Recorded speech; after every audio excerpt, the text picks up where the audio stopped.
ଜୟ ଜଗନ୍ନାଥ ଆଜ୍ଞା।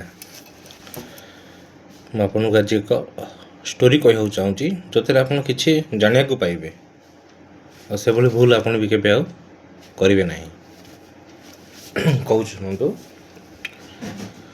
ଆଜିକୁ 6 ବର୍ଷ ତଳର କଥା। ପୁରୀ କୋଣାର୍କ ରୋଡ଼ରେ 2 ଜଣ ଯୁବକଙ୍କର ଆକ୍ସିଡେଣ୍ଟରେ ମୃତ୍ୟୁ ହୋଇଥିଲା। ଆଉ ତାଙ୍କ ଆକ୍ସିଡେଣ୍ଟ ହେଇଥିଲା ନା କାହାର କିଛି କ୍ଷତି ହେଇଥିଲା ନା କେଉଁଥିରେ ଆକ୍ସିଡେଣ୍ଟ ହେଲା ସେଇଟା ବି ଜଣା ନାହିଁ, କିନ୍ତୁ ତାଙ୍କର ମୃତ୍ୟୁ ହେଇଛି 2 ଜଣଙ୍କର। ଏହାକୁ ଆକ୍ସିଡେଣ୍ଟରେ ହିଁ କୁହାଯାଇଛି। ଅଜଣା ଗାଡ଼ି ବାଡ଼େଇ ଦେଇ ପଳେଇଥିଲା, ସେ ମରିଯାଇଥିଲେ। ନର୍ମାଲି ତାକୁ ରାଞ୍ଚୁଞ୍ଜୁରି ହେଇଥିଲା, କିଛି ହେଇନଥିଲା, କିନ୍ତୁ ସେ ମୃତ। ଆଚ୍ଛା, ସେଇ ଷ୍ଟୋରି ଆପଣଙ୍କୁ ମୁଁ କହିବାକୁ ଚାହୁଁଛି। ଠିକ୍ ଅଛି। ଏହାକୁ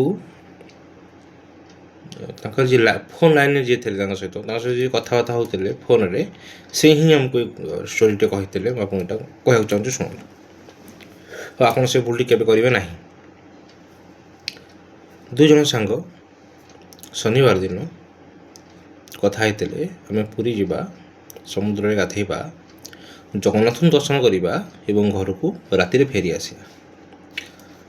ସେ ଯାଇଥିଲେ ଏବଂ ସେ ସମୁଦ୍ରରେ ଗାଧେଇଥିଲେ, ବିୟର ପିଇଥିଲେ, ମଦ ପିଇକି ଗାଧେଇଥିଲେ।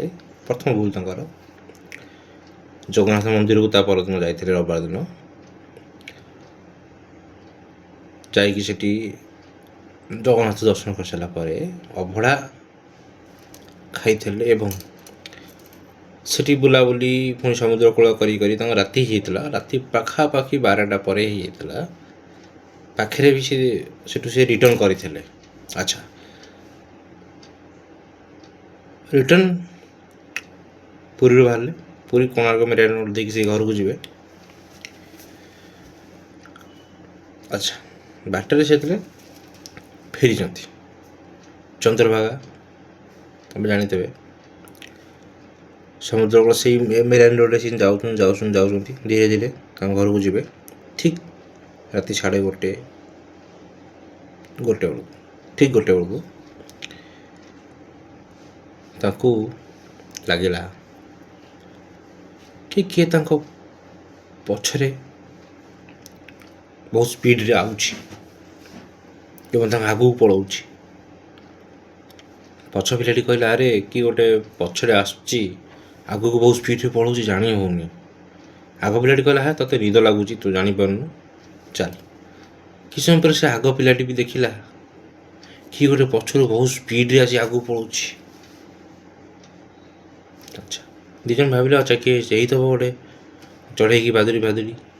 କିନ୍ତୁ 2 ଜଣ ଧୀରେ ଧୀରେ ଜାଣିବା ପାଇଲେ, ନା ଚଢ଼େଇ ନା ବାଦୁଡ଼ି, କିଏ ତ ଗୋଟେ ଆସୁଛି ବହୁତ ଜୋରେ, ପଛରୁ ଆସି ଆଗକୁ ପଳାଉଛି।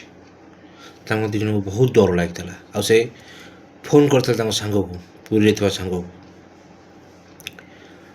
କହିଲେ ଯେ, ଆରେ ଆମେ ତ ସାଙ୍ଗକୁ ଫୋନ୍ କରି କହିଲେ, ଆମେ କୋଣାର୍କ ପୁରୀ ମେରାଇନ୍ ରୋଡ଼ରେ ଅଛୁ। ଗାଡ଼ି ଚଳିଲା ବେଳକୁ ଆମେ ଗାଡ଼ି 80-90ରେ ଯାଉଛି, କିନ୍ତୁ ଆମ ପଛେ ଏତେ ସ୍ପିଡ଼ରେ ଜଣେ ଆଉଛି, ଆଗକୁ ପଳାଉଛି। ନା ତାର ଗାଡ଼ି ଅଛି, କିଛି ଅଛି, କିନ୍ତୁ ସେ ଆଉଛି ପଳାଉଛି, ଦେଖା ବି ଯାଉନି, ପୁରା ଧୂଆଁ ଭଳିଆ ଆଉଛି, ଧୂଆଁ ହେଇକି ଯାଉଛି, ଆଗକୁ କୁଆଡ଼କୁ ହେଇଯାଉଛି।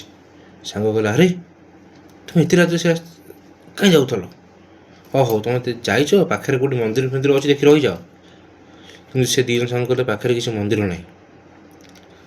ସେଠୁ ସେ ପୁରୀ ସାଙ୍ଗ, ଯାହାର ପୁରୀ, ସେ ପଚାରିଲା, ଆରେ ତୁମେ ଯେଉଁ ଯାଉଛ ପାଖରେ କ'ଣ ରଖିଛ? ପଛ ସାଙ୍ଗ କହିଲା, ଆରେ ରଖିଛି କ'ଣ, ଖଜା ରଖିଛି, ଅବଢ଼ା ରଖିଛି। ବାସ୍, ଅବଢ଼ା ନା ଶୁଣୁ ପୁରୀ ସାଙ୍ଗଟି କହିଲା, ଆରେ ତୁମେ ଅବଢ଼ା କେମିତି ନେଇକି ଏତେ ରାତିରେ ଗଲ? ସେ ଅବଢ଼ାକୁ ସେଇଠି ଥୋଇଦିଅ, ପଳା, ଜୀବନ ବଞ୍ଚିଯିବ। ସେ 2 ଜଣ ଆଉ କିଛି ଜାଣିପାରିଲେନି। ସେ ସେୟା କଲେ, ଅବଢ଼ାଟି କାଢ଼ିକି ସେଇଠି ଥୋଇଦେଲେ, ଖଜା ବି ଥୋଇଦେଲେ। ଭାବିଲେ କ'ଣ, ସବୁ ଠିକ୍ ହେଇଯିବ, ଆମେ ପଳେଇବୁ। ସେ କିଛି ବାଟ ଯାଇଛନ୍ତି, ପୁଣି ସେମ୍ ଜିନିଷ এটা ବଢ଼ିବାକୁ ଲାଗିଲା। କିଛି ବାଟ ଯାଉଛ, ତାଙ୍କ କାନ ପାଖରେ କିଏ ଗୋଟେ କହିଲା, ଧୀରେ ତମେ ଘରକୁ ଯାଇପାରିବ ନାହିଁ।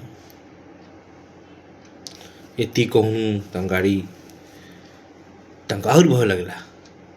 ସେ ଗାଡ଼ି ବୁଲେଇ ଦେଲେ, କହିଲେ ଆମେ ରିଟର୍ନ ପଳେଇବା, ଆମେ ଆଗକୁ ଯିବାର ନାହିଁ। ସେ ଗାଡ଼ି ଜଷ୍ଟ ରିଟର୍ନ ବୁଲେଇଛନ୍ତି। ତାଙ୍କ ସହ କିଛି ଏମିତି ଘଟିଲା, ତାଙ୍କ ଦୁଇ ଜଣଙ୍କ ମୃତ୍ୟୁ ହେଲା। ସକାଳୁ ତାଙ୍କ ଡେଡ୍ ବଡ଼ି ମିଳିଲା। ତେଣୁ ଆପଣଙ୍କୁ ଅନୁରୋଧ, ପୁରୀ ଯାଉଛନ୍ତି, ଅଭଡ଼ା ଯଦି ଖାଉଛନ୍ତି ସାଙ୍ଗରେ ନେଇକି ଆସିବେନି। ଯଦି ଦିନରେ ଆସିବେ ଆସିବେ, ରାତିରେ ଆସିବେନି। ଅଭଡ଼ା ପଛରେ ବହୁତ ପ୍ରେତାତ୍ମା, ଯେଉଁମାନେ ଯୁଗ ଯୁଗରୁ ମୁକ୍ତି ପାଇନାହାନ୍ତି ଅଭଡ଼ା ପାଇବା ପାଇଁ, କାରଣ ସେ ଶ୍ରୀମନ୍ଦିର ଭିତରକୁ ଯାଇପାରିବେ ନାହିଁ, ବଡ଼ଦାଣ୍ଡକୁ ଯାଇପାରିବେ ନାହିଁ, ବହୁତ ଲୋକ ଥିବା ସ୍ଥାନକୁ ଯାଇପାରିବେ ନାହିଁ ସେମାନେ। ତୁମେ ଏକୁଟିଆ ଯେତେବେଳେ ଯାଉଛ ନା, ତୁମକୁ ସେ ଫଲୋ କଲା ଏବଂ ଅଭଡ଼ାକୁ ଅଭଡ଼ା ପାଇଲା, ତମ ଜୀବନ ବି ଗଲା। କେହି ଭୁଲ କରିବନି ଆଜ୍ଞା।